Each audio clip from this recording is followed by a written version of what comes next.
everyone, how's it going? So, last episode we finished off with obtaining the Normalium Z, which we got by clearing the first trial, and today we have access to Route 3 now, so we're going to try and catch as many Pokemon as we can, and maybe finish up Melemele Island. Let's see if we can do that.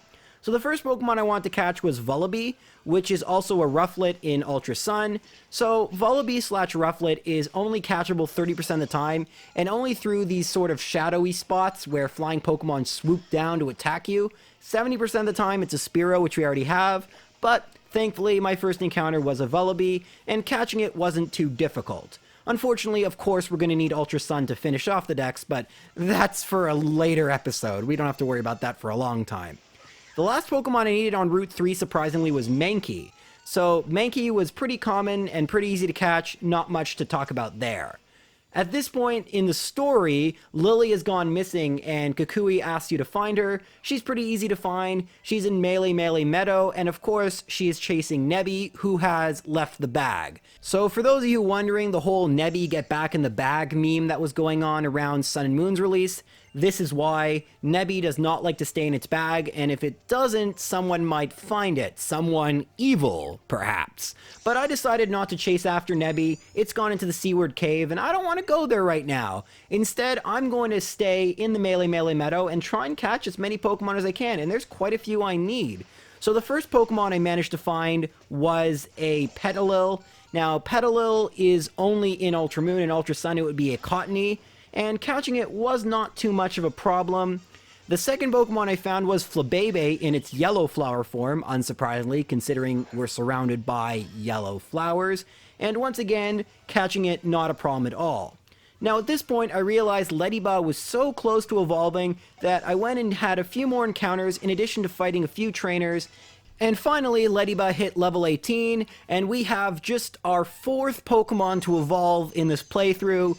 It feels like we're getting so much experience points, yet only the fourth time we've seen an evolution, and it is Ledian. Now, because this is a Ledian and it can't evolve anymore, I went back to the PC, got a new Pokemon in my party, and proceeded to go and catch them all. So the next Pokemon I need to catch, actually the last Pokemon I need to catch here, was the Oricorio Pom-Pom form, which, even though it's really common, I couldn't find it for a really long time. Like I said, this just happens. And finally, once I caught the Pom-Pom form, I was ready to proceed into the Seaward Cave, and I found Nebby, but lo and behold, the Ultra Recon Squad have found it as well. And finally, you get to actually fight them. They use a Furfrou, which for the early game is pretty powerful. Of course, it can't stand up to my over-leveled team, but, you know, pretty tough fight, I guess. Second toughest fight so far. That's not saying much, I guess. But yeah, not much to talk about here. Unfortunately, you're then forced out of the cave, which I wanted to be in because there are a few Pokemon I wanted to catch here. You gotta watch a few cutscenes, and then you fight How again, and he is just as easy as ever. Once you defeat him, you can proceed back into the cave, and there are a few Pokemon that are pretty cool to catch, like Smoochum. Now, I do want to talk about one thing I'm not doing right now because of a mechanics change in Ultra Sun and Moon. So as you may or may not know, Pokemon in this game can call for help, and I haven't really shown off this mechanic yet because I really haven't used it.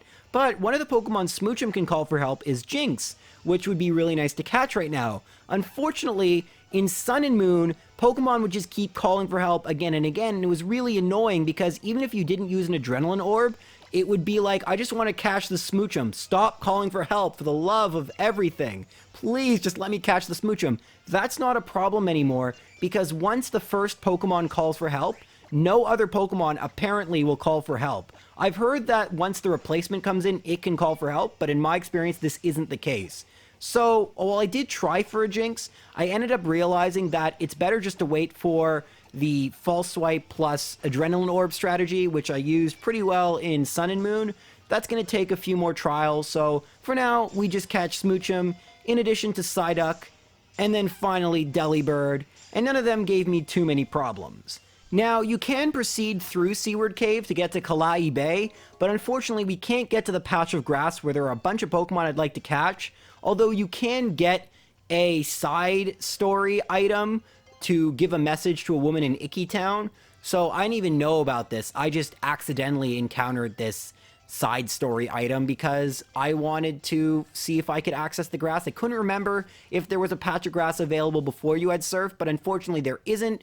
So Bagon, which I really want, it is available on Route 3, but only 1%. I have no interest in trying to catch a 1% Bagon when there is a 10% Bagon right here. I think I'm just going to wait. But yeah, that's all I need to do here. So I fought the remaining trainers on Route 3, got the TM from the guy who gives you a TM when you beat all the trainers, and then proceeded to my first grand trial against Hala.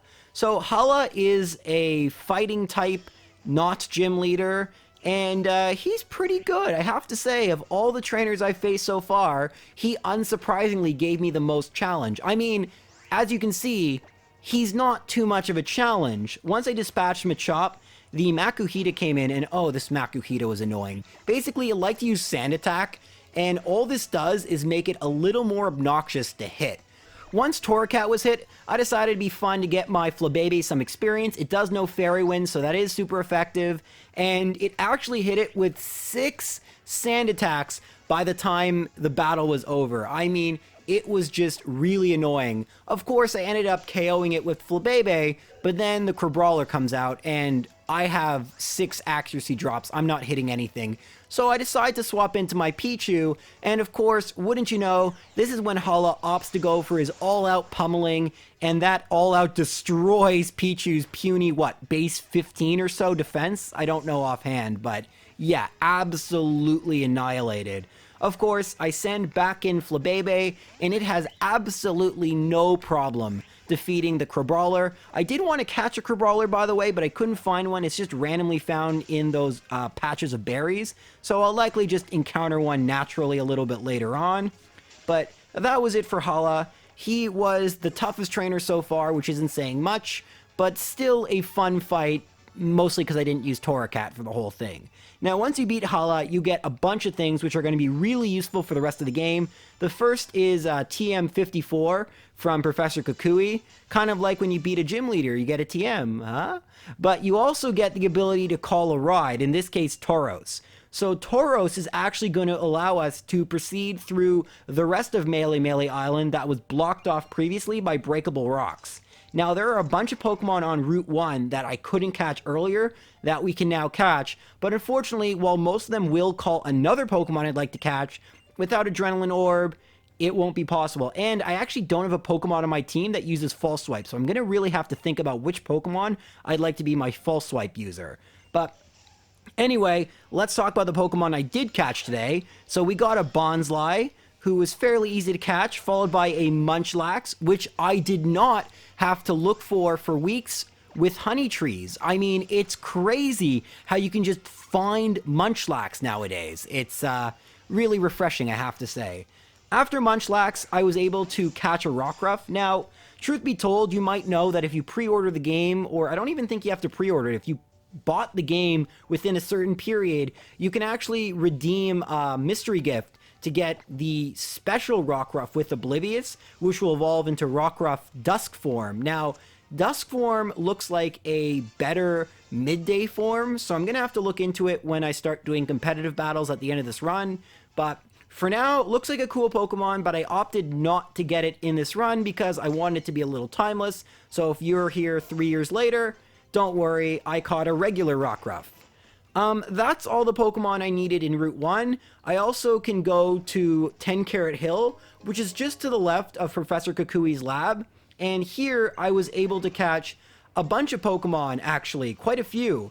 The first was Mawile, which is new to Ultra Sun and Moon, and once I got the Mawile, I realized that Pichu was really close to leveling up, and I really hoped that the next level up, it would gain the friendship it needed to evolve. And sure enough, after KOing a Zubat, that's exactly what happened. So even though you can catch Pikachu a little bit later, my Pichu, which has been with me since, I think, one of the very first battles it's been on my team, it is finally now a Pikachu, which you might know means to the box with thee. But not before I catch a Roggenrola, because I happen to find one. Then off to the box, and let's deposit Pikachu and get something else which can evolve. And once I returned to 10 Carat Hill, I had to catch a Carbink in the cave part, I then proceeded up this ramp, and in this game, you can actually just get the Flynium Z right now. Although you talk to that trainer, I forget her name, who's in the Elite Four in Sun and Moon. I don't know if she makes a return appearance, but yeah, Flynium Z. Look at that. I have one. Didn't have to fight anything. So that was cool, but you can go to the lower level outside, and here there are a couple more Pokemon I need to catch. The first one was Machop, and then finally, the last Pokemon I'm going to catch on Melemele Island for now is Spinda. And that's all the Pokemon I can catch right now. There are a few I'm going to need to return for. In addition to the Island Scan Pokemon, which you may have figured out I'm not doing in this run, just because it's going to take a little too long, and they're not part of the regional dex. This is a regional dex catch-em-all, because I already have everything in the Pokebank.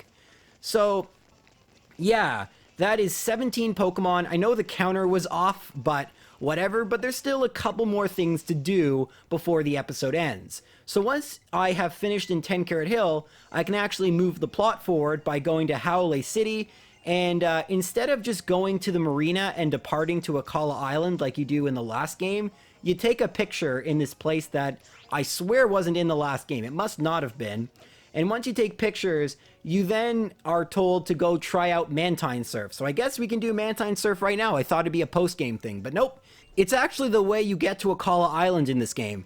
Now, Mantine Surf, in terms of Pokemon minigames, is meh. I mean, I don't really like it, but it's not terrible. Basically, the way you play is you zigzag to get speed. Once you get maximum speed, climb up the wave and tilt the analog stick, kind of like in Sonic or like a bad Tony Hawk Pro Skater game. And you do tricks, and if you land, you get a landing bonus, and then you get points. At first, it teaches you how to play, then you actually do it for real. And although at this point it only tells you 2 tricks, you can just mess around and make up your own tricks. Like, look, I did the Magikarp Splash. I didn't even know that was a thing. But afterwards, you hit the beach and all your points are tallied up, and look at that! All these points netted me 2 whole beach points. Oh my goodness, I can almost get half a move. But I don't think I need to be concerned because I have like 1,000 battle points stored in Pokebank, which I haven't accessed yet. You see, the more Pokemon you have in Pokebank, the more battle points you accumulate. And I don't know if you guys know this, but I like to catch a lot of Pokemon. So my Pokebank is pretty full. Anyways, that's about it for this episode. We are now on Akala Island, meaning there is a brand new island dex to fill. Of course, we'll return to Melemele once we get a few more mechanics, and we will catch every other Pokemon that we can. But for now, I have to say goodbye. I hope you guys enjoyed this episode. Sorry it's taking me a little bit longer to get these out than I promised, but I'm not going to promise when the next one will be out, but it won't take too long. Don't worry, just a few days, if that. Anyway, guys, thank you for watching and all your support. Take care.